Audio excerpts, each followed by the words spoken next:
তুরস্কের তৈরি রাইফেল হাতে ভাইরাল বাংলাদেশ বিনিয়োগ উন্নয়ন কর্তৃপক্ষের চেয়ারম্যান আশিক চৌধুরীর ছবি। কয়েকদিন আগেই সশস্ত্র বাহিনীর জন্য মেড ইন বাংলাদেশ অস্ত্রের আশা দেখিয়েছিলেন বিডা চেয়ারম্যান আশিক চৌধুরী। এবার যেন সেই স্বপ্নই বাস্তবে রূপ পাচ্ছে। সম্প্রতি এরদোয়ানের দেশ তুরস্ক সফরে অস্ত্র কারখানায় অত্যাধুনিক রাইফেল হাতে দেখা গেছে আশিক চৌধুরীকে।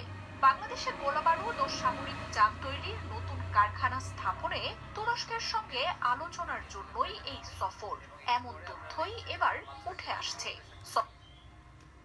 আসলেই যদি বাংলাদেশ তাদের নিজের অস্ত্র নিজেরা তৈরি করতে সক্ষম হয় বা যুদ্ধযান তৈরি করতে সক্ষম হয়, যদিও সীমিত পর্যায়ে, কিন্তু আই থিঙ্ক এটা হচ্ছে বাংলাদেশের জন্য একটা নতুন কিছু একটা। কারণ হচ্ছে বাংলাদেশ বিগত সময় যেভাবে হচ্ছে ভারতের প্রেসারে ছিল, আই থিঙ্ক যদি বাংলাদেশ এই ধরনের উদ্যোগগুলো গ্রহণ করে, ইন ফিউচারে বাংলাদেশের দিকে আর কোনো শক্তি অপশক্তি তাকাতে পারবে না, চোখ তুলে তাকাতেও ভয় পাবে।